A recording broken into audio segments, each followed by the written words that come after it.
história parece comprovar a tese de que a natureza humana se repete no tempo. Do Luiz Felipe Pondé, filósofo e escritor, ensaísta, autor de Notas sobre a Esperança e o Desespero e a Era do Niilismo e doutor em filosofia pela USP. USP, sério isso? Talvez já tenhamos saturado o ensino com a visão da bondade de Rousseau. Para Agostinho, herdamos o orgulho de negar nossa dependência estrutural de Deus.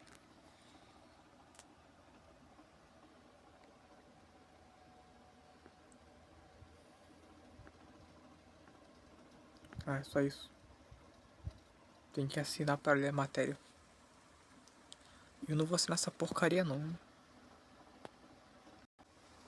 Vamos ver essa matéria aqui muito melhor, olha. Giuseppe Arcimboldo pintou jurista com rosto de carnes e corpo de livros. Na obra O Jurista, de 1566, pintor maneirista desmontou figura do homem da lei em aves, peixes e documentos jurídicos. Além de habitar códigos e tribunais, o direito também se faz imagem. Em 1566, o pintor italiano Giuseppe Arcimboldo levou essa máxima ao limite ao pintar O Jurista, uma das obras mais intrigantes do maneirismo europeu. À primeira vista, vê-se o retrato de um homem austero, de expressão severa e aparência respeitável. À segunda, a figura se desmancha. O rosto é composto por aves assadas e peixes inteiros. O corpo, por livros e documentos jurídicos. Segundo a doutora em literatura comparada Ana Paula Soares Lemos e o doutor em filosofia Joaquim Humberto Coelho de Oliveira, a composição costuma ser associada ao jurista germânico Johann Ulrich Zassius, influente advogado nas cortes dos Habsburgo sob Ferdinando I e Maximiliano II. A pintura aí, ó. É bonita.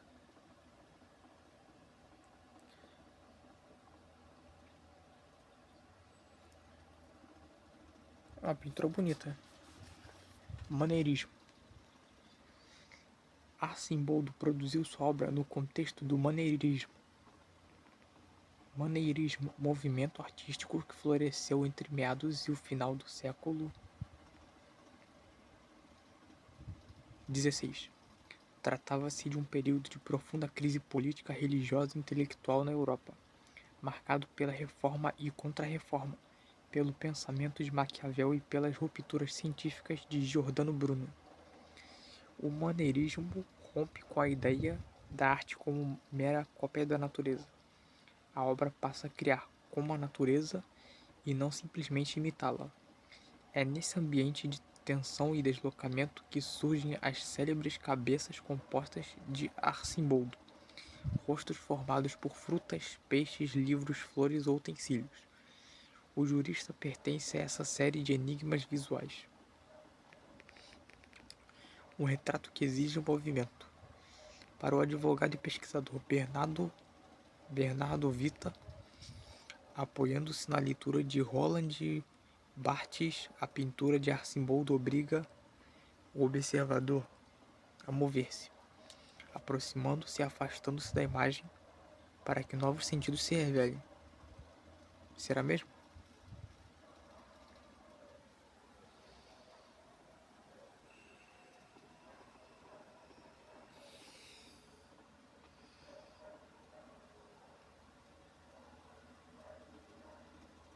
É mesmo, a boca dele é uma cabeça de um peixe. Faz sentido.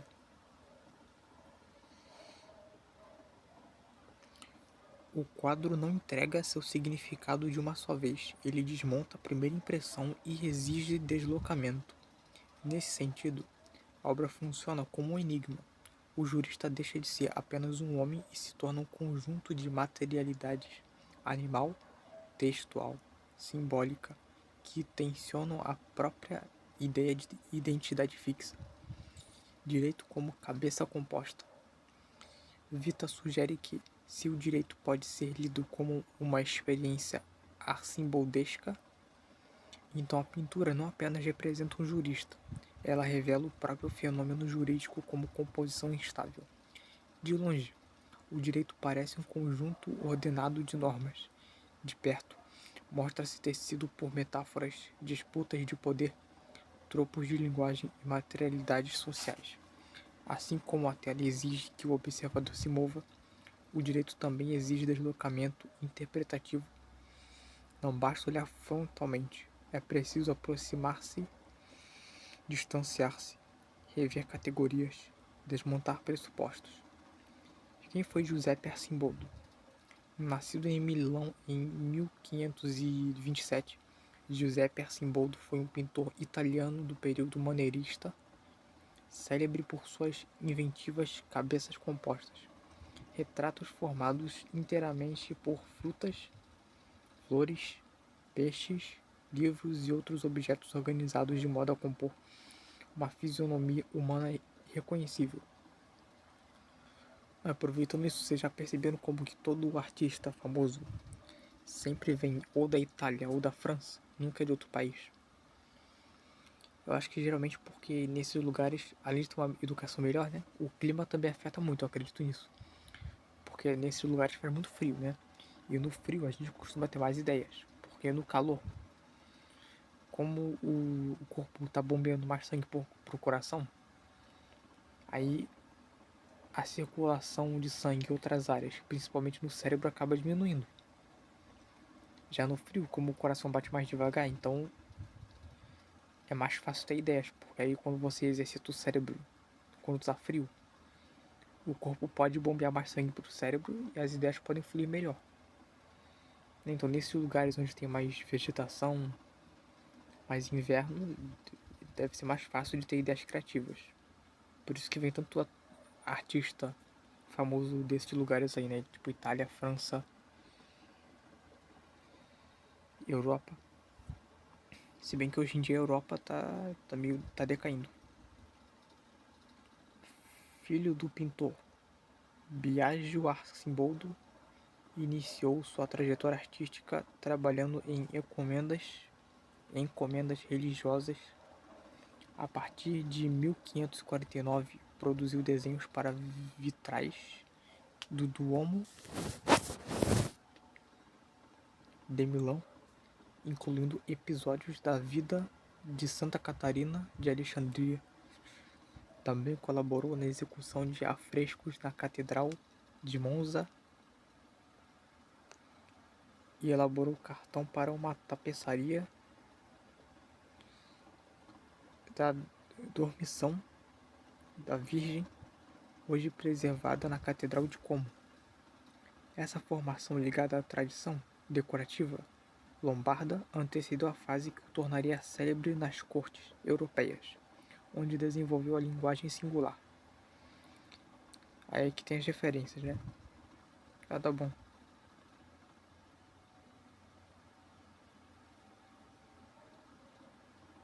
Ah, não tem mais coisa. Além de habitar leis e processos, a justiça também se faz imagem.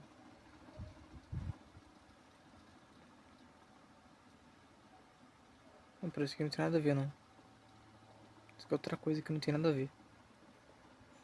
Aqui já parou de falar.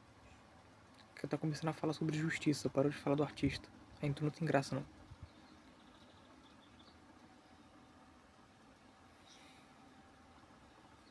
Aqui estou começando a falar, ó, uma coisa nada a ver já. Só pra encher o saco. Só pra emendar. Terceira notícia, olha. Demócrito, filósofo grego, sobre a procrastinação. Quem adia tudo não deixará nada acabado ou perfeito. Na Grécia Antiga, Demócrito chamava atenção para o uso sábio do tempo e via o adiamento constante como um sinal de desgoverno interior. Mas tinha que colocar um anúncio bem na frente da escultura. Entre filósofos da antiguidade e estudos de neurociência do século XIX, a ideia de que adiar tarefas pode comprometer projetos importantes atravessa séculos com a mesma força, mostrando que a procrastinação é um hábito antigo, mas cada vez mais relevante em um mundo repleto de distrações digitais, excesso de informação e cobrança por resultados. Mas que anúncio é esse aqui? O que tem a ver com a procrastinação? Já na Grécia Antiga, Demócrito chamava atenção para o uso sábio do tempo e via o adiamento constante como um sinal de desgoverno interior, algo que enfraquece o caráter e afasta a pessoa de uma vida bem direcionada. Como Demócrito compreende a procrastinação? Para Demócrito, adiar repetidamente o que é importante revela a falta de governo sobre si mesmo. Esse descontrole corrói o caráter e impede que a pessoa direcione a vida de forma consistente e consciente. A procrastinação nesse sentido não é apenas um atraso prático, mas uma escolha que enfraquece a autonomia interior. Ao trocar o que importa por prazeres fáceis, o indivíduo se afasta de um projeto de vida bem orientado. É assim que ele é? Parece um pouquinho o Napoleão. Qual é a relação entre eutimia e adiamento de tarefas?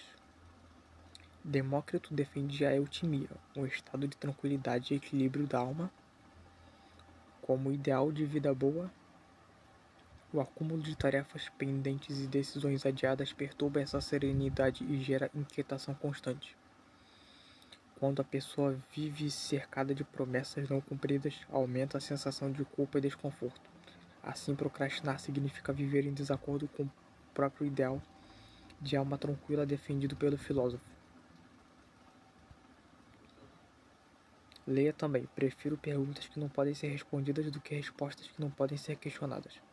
Você sabe qual vencedor do Prêmio Nobel disse essa frase? Nem quero saber. Prêmio Nobel é teatro. Porque o mundo digital desafia o autocontrole segundo Demócrito. No contexto atual, notificações, redes sociais e fluxos infinitos de conteúdo tornam o adiamento mais tentador. Esse cenário funciona como um teste permanente de capacidade de escolher conscientemente onde colocar a atenção. À luz de Demócrito, depender de estímulos digitais é uma forma moderna de escravidão ao prazer e imediato. Falta um critério interno firme para resistir a impulsos passageiros e preservar projetos de longo prazo. Quais estratégias refletem o ideal democritiano de disciplina? Algumas práticas cotidianas ajudam a aproximar a vida do ideal de disciplina, moderação e constância defendido por Demócrito. Elas favorecem decisões mais racionais e reduzem o espaço para o adiamento consciente. Fragmentar grandes tarefas em etapas menores e claras. Definir prazos realistas e iniciar com pequenos passos. Limitar distrações digitais em períodos de foco. Conectar cada tarefa a um propósito maior de vida. De que forma agir no tempo certo fortalece o caráter. Agir no tempo adequado diminui a distância entre intenção e realização e reforça a imagem que a pessoa tem de si mesma. Cada ato concluído no momento oportuno consolida um sentido de consciência interna, coerência interna. Para Demócrito, cuidar do próprio tempo é cuidar do próprio caráter. Combater a procrastinação, portanto, não é só buscar produtividade, mas construir, passo a passo, uma existência mais serena, autônoma e alinhada ao ideal de vida boa.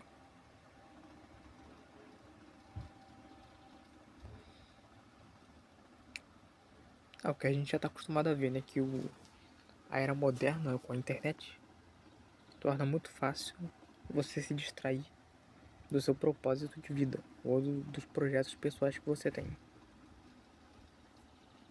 Eu vi gente que tá até ficando maluco por causa da inteligência artificial do ChatGPT. É doideira.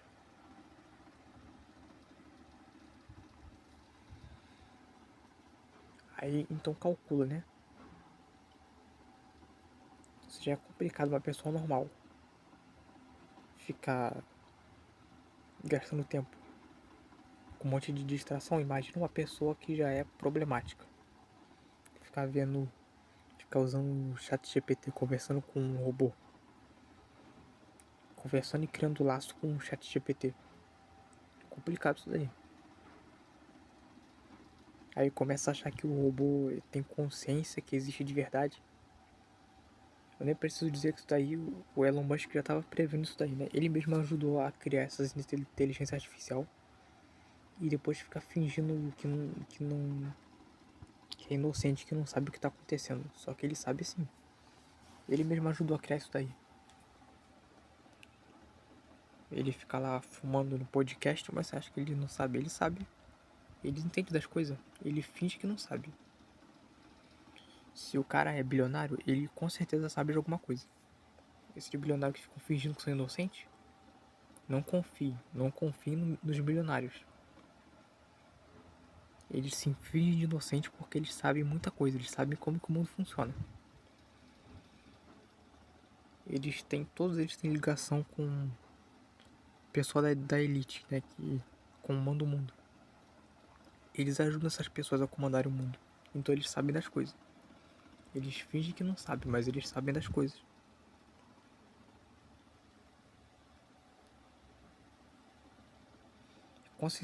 Com certeza é programado agora essa popularização da filosofia grega. Porque não é só a filosofia que vem da Grécia. A maioria das religiões pagãs também vem da Grécia. Então tem que ficar alerta, né? Tem que saber ligar os pontos. Bom, vão ser só 3 notícias porque as outras são muito ruins. É isso.